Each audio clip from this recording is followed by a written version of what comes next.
lumabas sa bibig ng Diyos.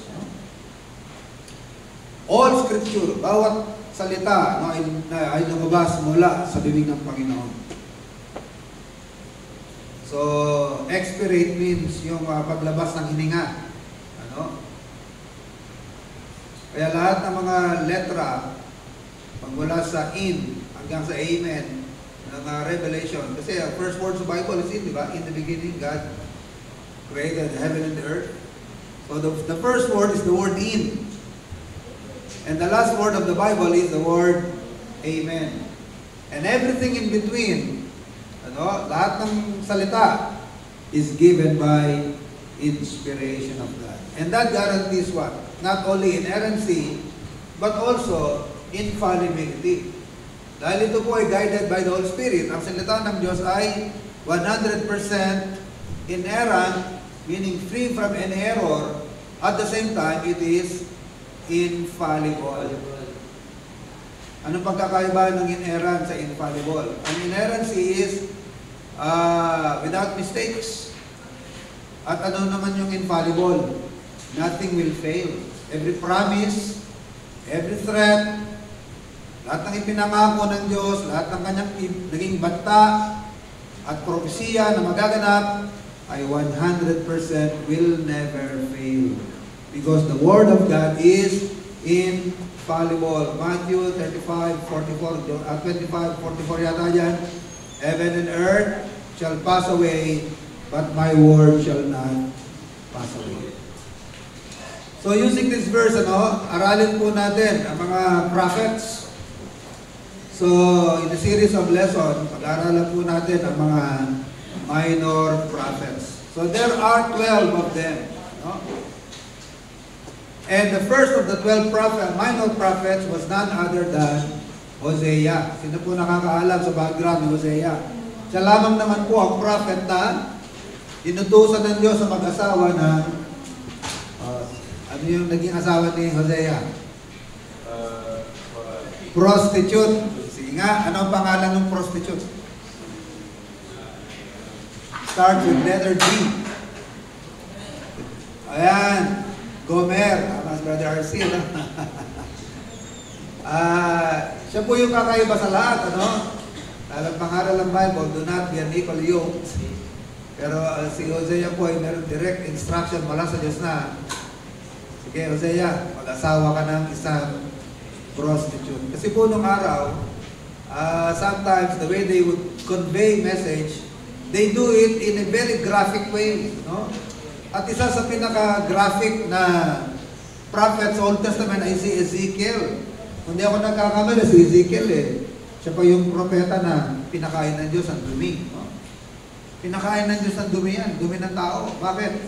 Upang ipakita in a graphic way kung ano magaganap sa bansa na sa sobrang hirap dahil sa pagkubkob ng kalaban, hindi lamang mawi ito sa cannibalism, pati yung human excrement, kakainin na ng tao. At yan ay pinakita ni Ezekiel by doing it personally, yun ang sabihin ng graphic.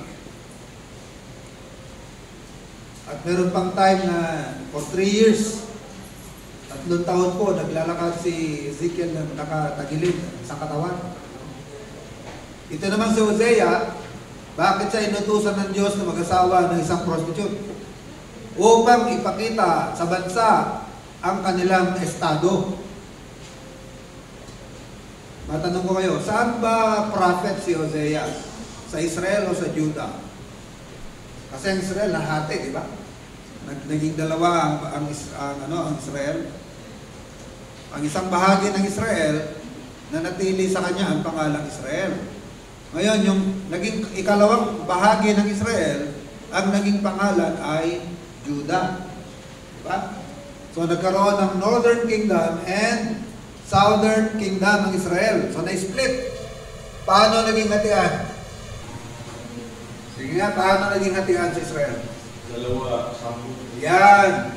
Kasi out of the 12 tribes, hindi nga maganda yung yung pagkahati, parang lugi yung south. Dalawa lang sila. Judah and Benjamin. Yan po nag-compose sa Southern Kingdom. At ang naging pangalan ng Southern Kingdom ay Judah. Sometimes tinatawag ito na Benjamin Huda. Ngayon, yung Northern Kingdom, composed of 10 tribes, sila naman po, yung Northern Kingdom, tinatawag na Israel. Yan. Kaya pag binabasa nyo ang Bible, kailangan matalas ang isip nyo. Ano ba itong Israel dito? Nung sila buo pa bilang bansa? O nung nahati na? Ano dapat ang pag-iisip natin, ano? Kasi nung buo pa ang bansa, Israel ang pangalan niya. Nakapaghari sa Israel na buo pa. Sige nga, sino-sino yung tatlong hari na nakapaghari na buo pa ang bansa? King Saul, followed by, chronological to, pagkakasunod-sunod. Una si King Saul, followed by King David, and David was succeeded by his son, Solomon. So si Rehoboam, yung anak ni Solomon, napagarihan din niyang Israel na buo, pero saglit lang. Because during his time, doon na nahati.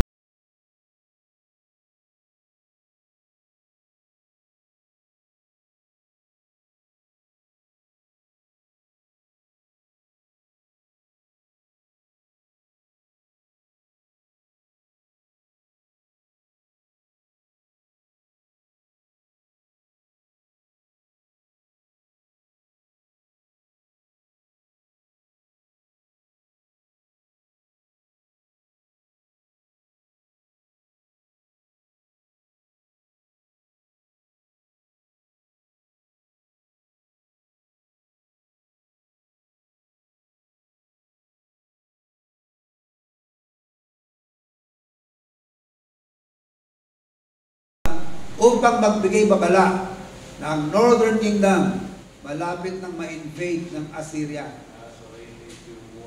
O Assyria, di ba ang Israel mas napaaga, mas early na nakaptive.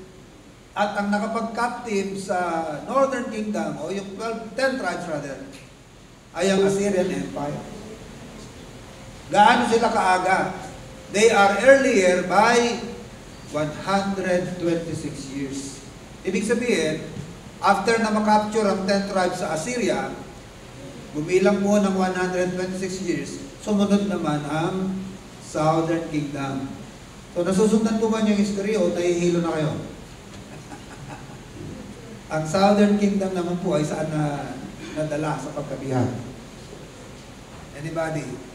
Kasi ang 10 tribes, ang Israel, sa Assyria, napunta sa Assyrian Empire.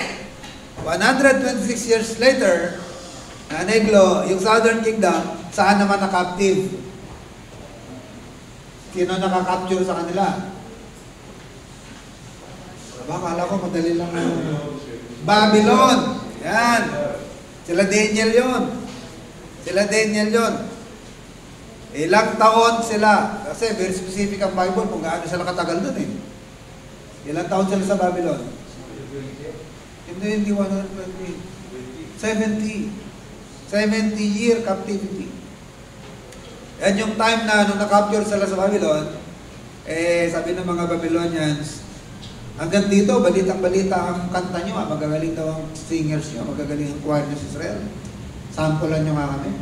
Kaya merong psalm sa Book of Psalms na From the Rivers of Babylon. Di ba? Meron yun. May kanta ka nun, di ba? Rivers of Babylon. Quoted yan sa Book of Psalms. They requested us a song.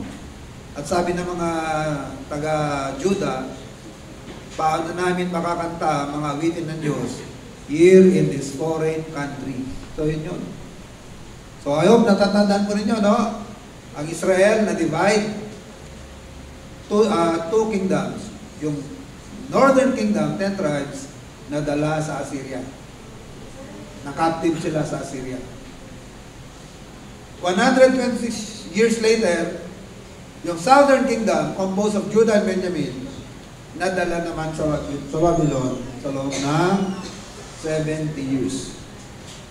Ngayon, yung mga Samaritans, may idea ba kayo sino itong mga Samaritans? Ito yung mga taga Israel sa Northern Kingdom. Kasi po ang Israel, kung titingnan nyo sa mapa, parang Luzon, Visayas, Mindanao.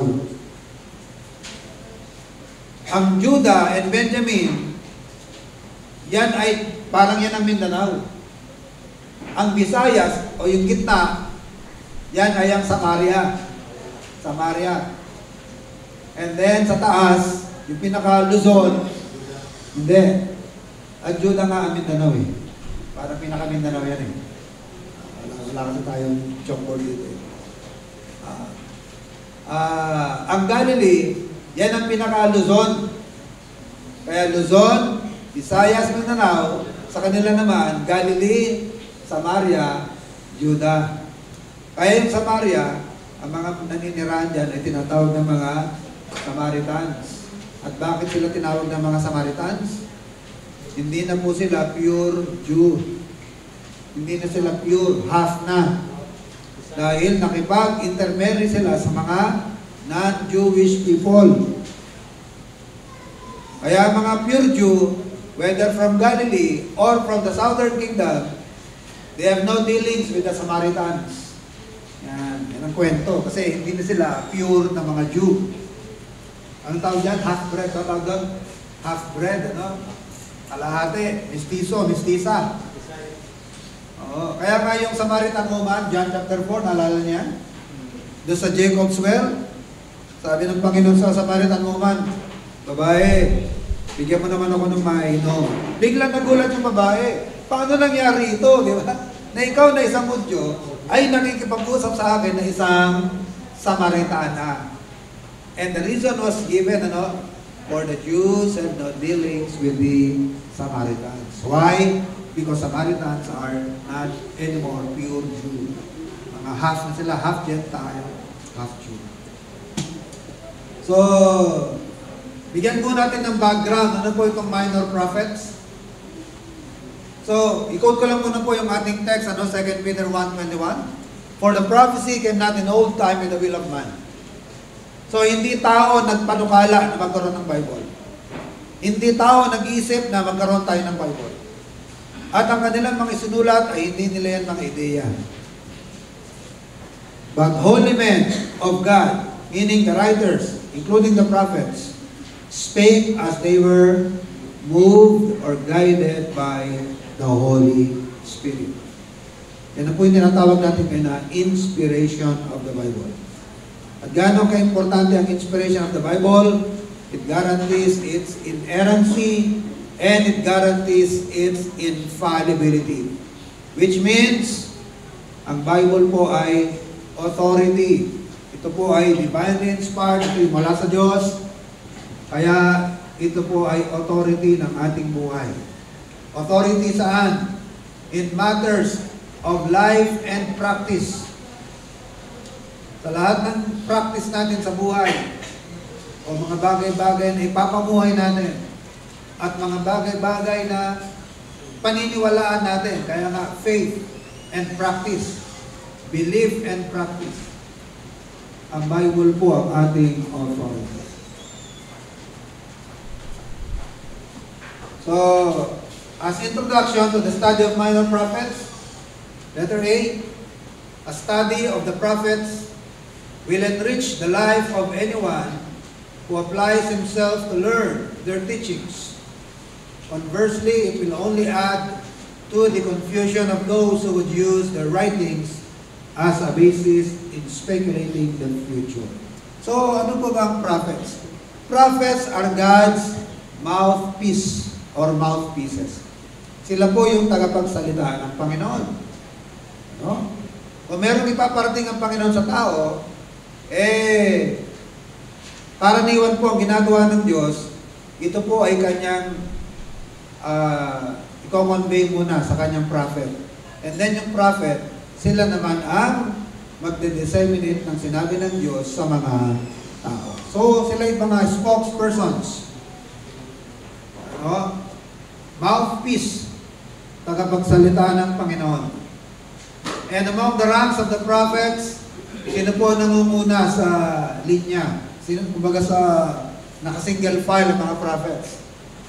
Pag sinabing prophets, ang malimit na nabot sa isip ay sino po? Si Elijah, di ba? Elijah the prophet. Kaya nga, pag sinabing Moses and the prophets, Moses and the prophets, anong nire-represent ng phrase na yan? Moses and the prophets. Naalala niyo yung rich man and Lazarus? Nung sabi ng rich man, Father Abraham, pabalikin mo naman si Lazarus sa mga kapatid ko kasi baka dito sila mapunta sa place of torment. Ano sagot ni Abraham? They have Moses and the prophets. Let them hear them. Hindi ko pwedeng pabalikin si Lazaro na patay na. Nasa kanila naman si Moises at ang mga propeta. Hayaan mong pakinggan nila si Moises at ang mga propeta. At kung hindi sila makikinig kay Moises at sa mga propeta, kahit isang patay ay maling mabuhay, hindi pa rin sila maniniwala.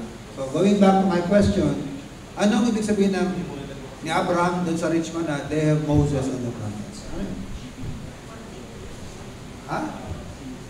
Ayan, magpakinggan nila si Moises at ang yung preaching na Moises at ang preaching ng mga propeta, yung ba yun? Yes or no? Alam niyo po, si Moises at ang mga propeta, patay na. Patay na sila. Old Testament prophets are all dead. Kaya, sino yung tinutukoy ni Abraham dun sa rich man na they have Moses and the prophets? They have the Old Testament scripture. Let them listen to the preaching of the Word of God. Kaso nga lamang, during Old Testament time, wala pang New Testament kasi nga New Testament time yan eh. The New Testament books are still what? In the process of being made. In the process of making pang New Testament. Kaya ano lamang ang Bible na available para sa New Testament Christians? Ano lamang ang meron sila na Bible? The Old Testament. Parang lalim ng iniisip niya. Kasi nga, ang New Testament, on the making pa eh. Kasalukuyang pang ginagawa. Wala pa yung writer, hindi pa mananampalataya si Pablo, hindi pa mananampalataya. Sila Mark, hindi pa nagsusulat. Yung iba mga New Testament writers, hindi pa rin sumusulat. Kaya ano lamang ang Bible na meron sa New Testament? They only have the Old Testament. Written in what language ang Old Testament ng araw? Anong lengguwahe available? In what languages available ang Old Testament scriptures ng araw? Hebrew. Ang Old Testament originally was written in Hebrew. Kaso nga lamang, one of Alexander the Great's generals, which eventually became the ruler in Egypt, called the Ptolemies. Kasi apat ang general ni Alexander the Great, di ba? Apat. Alam niyo ba yun? Wala siyang successor. Kaya yung empire ni Alexander the Great na-divide to his 4 generals. Si Ptolemy, Cassander, Seleucus, and Lysimachus. Apat yan. So what is significant about Ptolemy? Si Ptolemy po, yung nag-rule sa Egypt. Of all the generals, ni Alexander the Great, si Ptolemy po ang nagka-interest sa Bible. Kaso lang sabi niya, hindi ko mabasa. Ba't hindi niya mabasa? Hebrew eh. Hindi naman siya Hebrew speaker. And so therefore, he appointed 70 experts, 70 translators, and they produced an Old Testament written in Greek, which we call now the Septuagint Bible, after the 70 translators, kaya Septuagint. And very much used yung Bible na yan. Yung Septuagint Bible. Malimit po din, nagre-refer sila niya. Septuagint Bible. Yan po ang Old Testament copy written in Greek. At ang nag-authorize ay si Ptolemy. Yan. So, babalik po ako sa sinasabi ko, The only Bible available during New Testament time is the Old, either written in Greek or written in Hebrew. Kaya yung sinasabi ng Panginoon sa Richmond na they have Moses and the prophets, let them hear them. They have the Old Testament scripture. Let them listen to the preaching of the Bible. So ngayon, gusto ko po i-connect sa Elijah. Bakit po? Kasi nga, Moses and the prophets, meaning the Old Testament scripture. Bali, sino po ang nire-represent ni Elijah? Ang nire-represent po ni Elijah ay ang mga prophets. Kaya it is no wonder na noong nasa Mount of Transfiguration ng Panginoon, sinong dalawang propeta ang nakaharap ng Panginoon sa bundok? Sino yung dalawang prophet ang kaharap ng Panginoon? Yes! Moses, representing the Torah, representing the Pentateuch, the first 5 books of the Bible, and Elijah, the prophets. Kaya Elijah was in front of the long line of Old Testament prophets. Siyang nasa harapan. Kaya Moses and Elijah. And what are they doing? Anong ginagawa nila sa Mount of Transfiguration? Alam niyo po ba yung tinutukoy ko na Mount of Transfiguration? Ano ba yung Mount of Transfiguration? Yan po yung incident na umakyat ang Panginoon, malapit na siya noong ipako sa krus. Umakyat siya sa bundok, kasama yung tatlo sa kanyang mga alagad na naka-witness ng kanyang transfiguration. Sino yung tatlo na yan? Yan, they belong to the inner core or sa core group ng apostles. Peter and the 2 brothers, James and John. Sila yung kasama ng Panginoon umakyat sa bundok at ang Panginoon po ay nag-ibang anyo. Kaya nga, transfigure. So ano yung naging anyo ng Panginoon in His transfiguration? Yung anyo po niya sa kanyang glory. Sa kanyang previous glory in heaven. Na yung kanyang liwanag, yung liwanag ng kanyang glory, nagpe-penetrate sa shell ng kanyang human flesh. Nasa kanya yung human flesh pero halos hindi nakita dahil sa liwanag. At sa pagkamangha, nasudsog yung tatlo. At si Peter sa kanyang pagkataranta, sabi niya, Panginoon, dito na lang tayo. Itatayo ko kayo ng 3 kubol, 3 tent.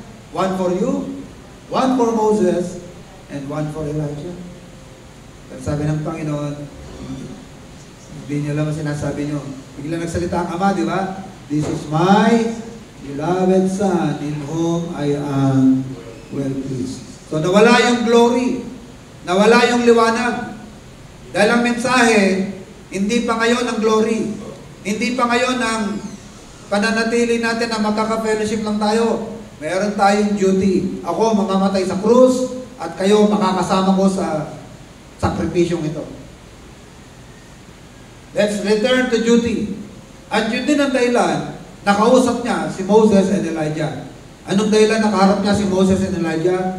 Panginoon, kung ano ang nasusulat sa Old Testament scriptures, sundin lang ninyo. Yan lang parang in-encourage ng Panginoon. Panginoon, kaya nga kayo bumaba sa lupa, ay para sa layuning ito. Itong event na ito, yung inyong crucifixion, yan ang matagal na mensahe ng Old Testament scriptures. As spoken by Moses and the rest of the Old Testament prophets. Kaya, Panginoon, tama lamang po ang inyong sinabi na I will go back to Jerusalem. Tama lamang po yung Panginoon. And they encourage the Lord to fulfill the Old Testament scriptures. Mga alagad naman, di ba, nasa isip, Panginoon, malayo nawa sa'yo. Dito na lang tayo. Sabi ng Panginoon, hindi ngayon ang moment for releasing and enjoying the glory and the fellowship in heaven. Hindi pa ngayon yan. For now, we have a duty to fulfill. I will die on the cross and you will proclaim the news.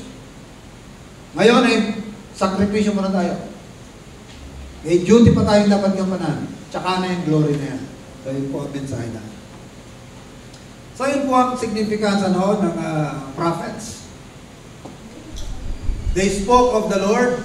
Sabi ng 2 Peter 1:21, the prophecy came not in old time by the will of man, but holy men of God spake as they were moved by the Holy Ghost. Meron pang sinasabi, pagkahanap niyo sa Peter, no? Searching what? Or what manner of time? The Spirit of Christ which was in them did signify, when it testified beforehand the sufferings of Christ and the glory that should follow. Yung kinukod ko, hindi ko na mahanap. 1 Peter? Yes. Oh, yun. Ibig sabihin, grabe po yung interest ng mga Old Testament prophets. Hindi lamang Old Testament prophets, including angels. Saan po sila excited? The unfolding of the history. Unfolding of the mystery. Unti-unti na-unfold. Yung 4,000 years of Old Testament prophecy ay unti-unti po na-unfold when the Lord came. At sila po interested na makita yan. Makita nila na actually nagaganap na ang propesya. Dahil sa lumang tipan, mga kapatid, yan ang kanilang masusi. Kaya nga, searching what? Or what manner of time? The Spirit of Christ which was in them did signify, when it testified beforehand the sufferings of Christ and the glory that should follow. Ano naman kaya ang susunod na kabanata? Ano na ang susunod? Ganyan. Ganyan po ang excitement nila, no? Looking with anticipation, no? Sa fulfillment of the prophecy. Kaya pag inaaral po natin ang mga prophets, ano? Malaking encouragement sa atin, mga kapatid. It builds and strengthens our faith. Bakit? Yung mga sinasabi ng mga prophets, hindi lamang sa na-fulfill, ano? Marami doon. Marami pa po ang unti-unting mapupulfill dyan. Lalo na yung related saan? Sa mga eschatological events. Kaya pag may familiarity tayo sa Old Testament, sa mga mensahe ng mga Old Testament prophets, lalo nakakapagpala kasi ito sa ating pananampalataya. Now, speaking of the categories of prophets, meron pong iba-ibang kategorya ng prophets sa Bible eh. Merong oral prophets. Ibig sabihin ng oral prophets, mga prophets na nagpipreach, nagsasalita, nagpo-proclaim, pero hindi nagsusulat. Meron ding mga literary prophets. Sino itong mga literary prophets? Ito yung mga nag-iwan, ano po, ng mga aklat. Sino yung mga propeta na nag-iwan ng mga aklat? Si Isaias, si Jeremias, si Ezekiel, si Daniel, and the minor prophets. Sino naman po ang example ng mga oral prophets na maraming mensahe pero walang iniwan ng mga aklat na mababasa natin? Si Elijah, meron bang book of Elijah?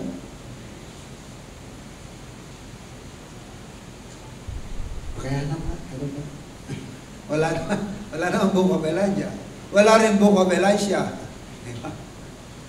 Sino ba yung alam niyo po ng mga Old Testament prophets na wala namang iniwan ng mga books? So sila po ay mga oral prophets. At meron po mga prophets na nagsalita na sila at the same time, nag-iwan po sila ng mga libro. So, kaya sila po ay mga literary prophets. And there is another category, pero tayo na lamang po mag-categorize dyan. Kasi hindi naman sila mga legit. These are the false prophets. Yung mga peke na yung mga hari ang naglagay. Ayaw namin ng sinasabi ng propeta na puro gloom and doom. Ang mensahe niya, puro destruction, dilubyo, kapahamakan, nakakasawang makinig. Ang ganda-ganda ng mundo. Fake news. Puro fake news. Di maglagay tayo na sarili nating propeta. Ikaw, gusto mo maging propeta? Ganoon ang nangyayari. They install their own false prophets. Na ano mensahe? Puro na lang. Puro mga good things. Walang danger. Huwag kayo maniwala dyan sa mga propeta na yan. Mga puro kapahamakan ang nasa isip niyan. Pagkagunaw ng mundo, ganyan. So, yun po yung mga false prophets. So a study of the prophets will enrich the life of anyone who applies himself to learn their teachings. Conversely, it will only add to the confusion of those who would use their writings as a basis in speculating the future. So ito po yung downside. Pag inaral mo naman ang mga prophets at ibang hinahanap mo, eh di lalo ka maguguluhan. For example, meron mga Old Testament prophet na kapag ang favorite subject mo ay mga end times. Ano? Meron ganyang grupo ng religion eh. Walang ibang pinag-uusapan kundi end times. Masyado nilang sinesensationalize yung mga future events. Sino ko nilang favorite Old Testament book? Daniel. Oh. Kung hindi si Daniel, si Ezekiel, and from there, ano po ginagawa nila? Nagka-count na sila, nagbibilang na, nagko-compute na. And it led to what? It led to so many miscalculations. Mga maling mga predictions. Naalala ko nung nasa Laguna pa ako, September 21 of 1988, ganyan, 1988. Specific sila, no? 1988. Actually, yung ganyang pagpapredict, hindi na bago. Alam niyo ba ang history kung bakit nagkaroon na Seventh-day Adventists? Sige nga. Bakit nagkaroon ng religion na Seventh-day Adventists? Ka-speculate. Sino pa simuno niyan? Sige nga, sino ba ang founder ng Seventh-day Adventists? Si Ellen G. White. Di ba? Yan ang kinikilalang founder ng Sabadista. Si Ellen G. White. Pero hindi siya ang original. Siya lamang ang sumalo. At naging sikat ng panahon niya. Pero yung pasimuno niya ay hindi si Ellen G. White, kundi isang pastor ng Baptist. Ang pangalan ng pastor ng Baptist na yan ay si William Miller. William Miller. At saan mahilig si William Miller? Yung kaka-predict, sa ganitong petsa, darating na ang Panginoon. So, nung convinced na siya na yun yung date, ang ginawa niya sa kanyang mga followers, sinama niya sa bundok. Sabi niya, mag-white na kayo, white robes. O dinagso sila ng white robes. Parating na ang Panginoon, hintayin natin. Yung iba, pinalaot na yung mga anak sa eskwela, hindi na nag-aaral. Yung iba, binenta na yung mga properties. Pinadonate na sa mga kamag-anak, sa mga charity. And then, inantay nila ang pagdating ng Panginoon. Walang dumarating. Balik na naman sa drawing board. Sa table niya. Calculate na naman. Ay, sandali. Medyo nagkamali ako ng kwenta. O tara, balik tayo. Ito na yun. Balik tayo sa bundok. Alam niyo po nangyari? Wala na naman. Hanggang sa napahiya na siya. Napahiya na ang kanyang mga kasama, ang kanyang grupo. At yung iba, nabaliw na sa kahihiyan. At nung sila'y nagkalat-kalat na, tsaka dumating si Ellen G. White. So, iba naman ang sinabi ni Ellen G. White. So, inipon niya sila. Kaya tinawag tong grupo na ito na Adventists. Ano ba yung sabihin ng Advent? Ha? Ano yung sabihin ng Advent? Pagdating. Diba? Ibig sabihin ng Advent, pagdating. Kaya tinawag tong grupo na ito na mga Adventists. Ano ang kanilang masyadong ina-highlight? Yung coming of Christ. Ano kanilang favorite subject? Pag-aaral ng future events, lalo na yung pagbabalik ng Panginoon. At anong paborito nila pag-aralan? Book of Daniel, the 70 weeks of Daniel. Compute sila ng compute. Sinabi na nga ng Bible, nung tinanong ng Panginoon, Lord, kailan po ba ang inyong talagang pagbabalik? Ano sagot ng Panginoon? It is not for you to know the times and the seasons. Huwag nyo nang alamin yan. Dahil hindi ibinibigay sa inyo ng Ama ang mga tungkol sa mga bagay na yan. Tama na makontento na kayo na binibigyan kayo ng signs of the times. Tama ba? Signs of the times are everywhere. There's a brand new feeling in the air. Di ba meron ganyang song? Redemption draweth nigh. Ang binigay lahat pang sa atin ng Panginoon ay signs. Signs of the time. Parang yung pregnant. Parang yung manganganak. Pwede bang ma-predict na malapit na yung pagsilang ng isang expectant mother? Pwede bang ma-predict yung kung kailan malapit na? Of course, there are signs. Ano yung mga signs na malapit na mag-deliver ang isang expectant mother? Yung parati na nakangiwi ang mukha, yung hindi na mapaliwanag. At parati nakahawak dito, di ba? Yan, malapit na. Pag ganyan na parati, hindi na mapakali, malapit na yan. But the question is, can any one of us can exactly predict the moment kung kailan magaganap yung delivery? No, hindi. Kaya nagkakamali. Kami nagkamali rin. Nung panganay kay Paeg noon, napakasugod namin. Isabi niyo agad kami. Sabi nung doktor, matagal pa. Balik pa kayo. Kasi po, hindi na maintindihan ng pakiramdam eh. Hindi pa. Hindi nga kasi masabi. Minsan nami-misinterpret kayo. Kasi parang in pain na eh. Sabi ng mga doon, hindi pa. Hindi mo talaga masabi. Dahil nga hindi masabi kung kailan, nung actual na malapit na, ayun, sa Ani, sa No Kami Din Deliver, sa Ani, doon sa papel yan. Nung kami nakarating. O ganoon. Hindi masabi yung exact hour and exact moment. Kaya sabi ng Panginoon sa mga lagad, when He was asked, Lord, when is your coming? Will you at this time establish your kingdom? Acts chapter 1. Ang sagot ng Panginoon, it is not for you to know the times and the seasons.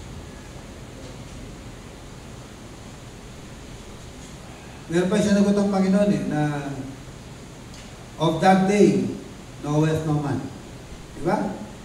Yung araw na yan ay walang nakakaalam.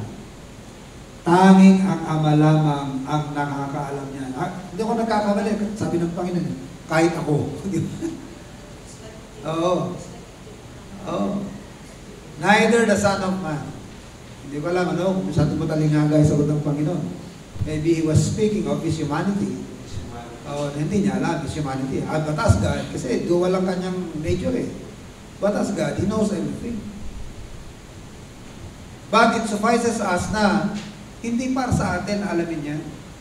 Basta magtrabaho lamang tayo. Let's just keep doing what the Lord told us to do. Huwag na natin intindihin, So, yan ang sinasabi rito na pag ang hinabol mo lamang sa pag-aaral ng prophets, mapagbigyan yung curiosity mo, lalo na sa mga end-time events, yan ang nagiging downside ng pag-aaral mo ng prophecy sa Old Testament. Letter B, an understanding of the prophet's teachings concerning Israel and Judah, of the heathen nations of that day and the Messiah, will strengthen the faith of the one who sees the fulfillment of those predictions in history and in the New Testament. Lalo na tayo, mga kapatid. Bakit? Karamihan po ng Old Testament prophecy na-fulfill na sa Panginoon eh. Na-fulfill na. They predicted the Lord's birth. Ang sabi ni Isaiah, chapter 7, verse 14, Behold, come on, continue. Ano yung prophecy sa Isaiah 7:14? Na siya ay sisilang ng isang birhen. Behold, a virgin shall conceive and bear a son, and shall call his name Emmanuel, meaning God is with us. Isang prophecy yan. Isa pa, Isaiah 9:6. For unto us a child is born, unto us a son is given, and the government shall be upon his shoulder, and his name shall be called Wonderful, the Mighty God, the Everlasting Father, the Prince of Peace. Ano ba ang prediction? Yung place of birth, Micah 5:2. But thou, Bethlehem Ephratah, though thou be little among the thousands of Judah, yet out of thee shall he come forth unto me, that is to be a ruler in Israel. Ang daming prophecies, mga kapatid, sa Old Testament. At habang na-fulfill yan, sa harapan ng mga mananampalataya during Old Testament time, lalo mong nai-strengthen ang kanilang pananampalataya. Na walang nagmimintis, walang nagfe-fail sa mga prophecies ng Old Testament about the Lord Jesus Christ. Kaya, meaning to say, mga kapatid, the Scripture is very reliable. At hindi lamang yung Scripture, yung pinopoint ng Scripture, which is the Lord Jesus Christ, napaka-reliable ng Panginoon. Hindi siya impostor. Lahat ng tinukoy ng mga Old Testament prophets about Him, na fulfill sa Panginoon. He was from the line of David. Bakit kailangan i-mention yan? Matthew chapter 1. Si Joseph na nag-foster father sa kanya. Bagaman hindi blood related. But legally speaking, sino ang magulang ng Panginoon sa kanyang humanity? Legally speaking, sino ang kanyang parents? Si Joseph ang ama. Saan ang galing si Joseph? Sa line ni King David. Sa line ni King David yan, si Joseph. Sino Joseph yan? Joseph the carpenter. Diba? Kaya nga tawag kay Christ, is he not a carpenter? The son of a carpenter? Pero pag binasa niyo sa Matthew 1, ang lineage ng Panginoon, kasama din si Joseph from the line of David. Meron nga ako na-encounter sa Facebook testimony ng isang Christian. Paano siya naging Christian? Na-convince sa Christianity because of the resurrection of the Lord. Dahil sabi niya, kung ikaw ay dadaan sa isang kalsada, and then yung kalsada biglang magsasanga, mag-i-split. At meron dalawang tao dun sa Y, at hingi ka ng direksyon, sirs, which is the right way to go? Alin yung lugar na ito na tamang kalsada na dapat kong daanan patungo sa lugar na ito? Dalawang tao pagtatanungan mo, kanino ka magtatanong sa dalawa? Yung isa patay, yung isa buhay. Kanino ka magtatanong for direction? Alam ka na magtanong ka sa patay. Kasi sabi ng iba, si Jesus Christ, kapareho lang yan ng ibang mga prophets. Kapareho lang yan ng ibang mga founders ng religion, like Confucius, like Muhammad.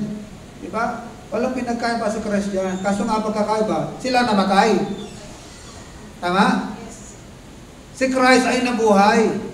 Kaya kapag ikaw ay nasa daan ng buhay at hingi ka ng direksyon, ano ka hingi ng direksyon? Doon sa patay o sa buhay? Alam nga naman Confucius, guide me. Baka biglang salita, ito nga. Hindi ko mamalaman kung nasaan ako lugar. Madilim dito. Dito ka na magtanong sa buhay. Kaya mga kapatid, as we study the prophets, the Old Testament prophets, and we see the prophecies they have predicted being fulfilled in minute details, walang nagfe-fail mga kapatid. Anong pinapalakas din sa atin? Na hindi tayo nanalig sa Panginoon ng walang saysay. Imagine, ilang taon na kayong mananampalataya sa Panginoon? Ni minsan ba narinig niyo ang boses niya? Ni minsan ba nagpakita siya sa inyo? Ano lamang naging basis sa pananalig niyo sa Panginoon kahit hindi siya nakikita? The preaching of the Word of God. Tama ba ako? At bakit tayo nananalig sa Panginoon? Siya nga ay totoo. Thousands, in fact, millions of people are willing to die because of their faith in the Lord na hindi naman nila nakita. Nag-read yan. Imagine kung magpapakamartir ka, magpapakamatay ka sa isang impostor, sa isang nagsisinungaling, di ba? Pero bakit po tayo nakukonfirm na ang Panginoon nating sinampalatayanan ay siya nga ang tunay na Mesaya na pinangako? Isang proof dyan ay mga prophecies. Imagine the place of birth. Pati yung magkakaanulo na predict sa Zechariah. Pati yung amount. Magkano amount? Hanapin nyo sa Zechariah. Zechariah 14:12 yata. If you think good, give me my price, and if not, forbear. So they weighed for my price 30 pieces of silver. And in the New Testament record, magkano ibinenta ni Judas sa Panginoon? The same amount. 30 pieces of silver. At na-fulfill yan sa Panginoon. Hindi lamang yung kanyang place of birth, Micah 5:2, which is Bethlehem Ephratah. Kung sino magkakanulo, my own familiar friend hath lifted up his heel against me. Meaning, hindi ito stranger. 3 years niyang kasama si Judas. Kaya nga, mine own familiar friend hath lifted up his heel against me. Na-fulfill yan kay Judas. At na-fulfill yan nung ipanagkanulo niya. Yung isinagaw ng Panginoon sa krus, Eli, Eli, lama sabachthani. Aba, nasa prophecy na yan. Basahin nyo. Psalm 22. Check me, correct me if I'm wrong. Di ba yan ang sinigaw ng Panginoon sa krus? Eli, Eli, lama sabachthani. My God, why hast thou forsaken me? Pakibasa nyo, Psalm 22. The jump words, tama ba ako? Psalm 22. My God. Correct? Yes. Oh.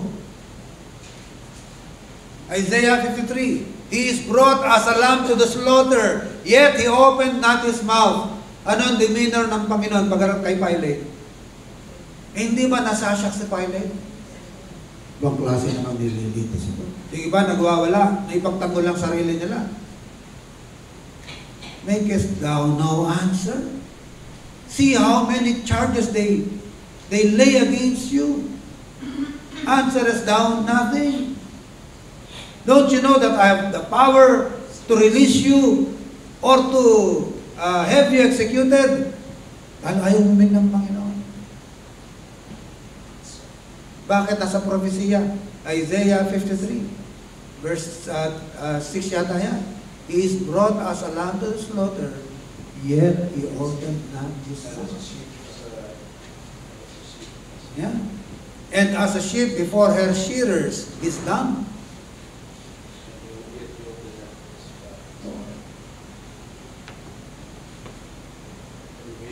All we like sheep have gone astray, we have turned everyone on his way. And the Lord has laid on him the iniquity of us all. He was wounded for our transgressions. He was bruised for our iniquities. Eh di ba lahat siya natupad? Ano yung tsura ng Panginoon nung pinako sa krus? Bago pa siya pinako sa krus, puro latay na siya. He was wounded. He was bruised. Pati yung pagkalibing ng Panginoon, makita niyo sa Isaiah 53. With the rich in his tomb. Pati yung dalawang tulisan, predicted. Kita niyo yan, mga kapatid. Lahat yan naghanap sa Panginoon. Na-unfold, lalo na sa mga New Testament believers. At tayo ngayon, binabasa natin ng record, siya nga, ano? Kaya dapat tayo po, all believers in Christ, tayo po ang pinakamalalakas ang pananampalataya. Na ang Panginoon na ating sinampalatayanan, pero mo, ang buhay natin, ang kaluluwa natin, sa Kanya natin ipinagkatiwala. Siguruhin natin na tama ang ating sinampalatayanan. Kaya na ako may kadibate ng mga Mormons, sabi ko, alam nyo, magkamali na kayo sa lahat ng bagay kung gusto nyo. Pero huwag kayong magkamali sa pagkakilala sa Panginoon. Dahil pag nagkamali kayo sa pagkakilala sa Panginoon, nakasalalay dito ay inyong kaligtasan. Marahin nyo, ginawa nilang magkapatid si Lucifer ng Panginoon, di ba? Ang mga Mormons, yun ang kanilang teaching eh. Ang Panginoong Isus daw po ay kapatid ni Lucifer. At may ina, may nanay ang ating Panginoon. May asawa. God the Father, may asawa. Ay mo, anong klase ng tuloy na yan? Parang legend, di ba? Parang mythology. Parang tinulad mo sa Greek mythology ang Bible. Sabi ko sa dalawang mga miyembro ng Mormons, yung doktorin na ninyo, wala sa ayos. Ali-mali. Magkamali na kayo sa ibang bagay, pero sa pagkakailangan sa Panginoon, huwag kayong magkakamali. Hindi kayo maliligtas kung mali ay yung pagkakilala sa Panginoon. So tayo tumayo, tayo magbukas na po sa ating manalangin. Salamat po Ama sa pahayagan ng salita. As we continue our studies, Father, about the Old Testament prophets, we pray that you will continue to increase and strengthen our faith. Strengthen our confidence. At maging sa mga aral, mga dala nila mensahe, Ama, ikapulutan namin ng aral na aming may pamumuhay at ang mga sirkunstansya around them kung sila'y nabubuhay. Naway mag-provide din po ang ng courage and encouragement sa amin naman na iba-iba rin pong sitwasyon ang aming kinakaramihan sa aming paligid. Nawa Ama, the way they handle their situation, their challenges, ay pagkunan namin naman ng lakas ng loob kung paano po harapin ang mga magaganap sa aming paligid sa kasalukuyan. Continue to bless, Father, as we continue our worship service today. In Jesus' name we pray. Amen. Lagi na po natin ang ating pagpapahayag. Ating pong maubo.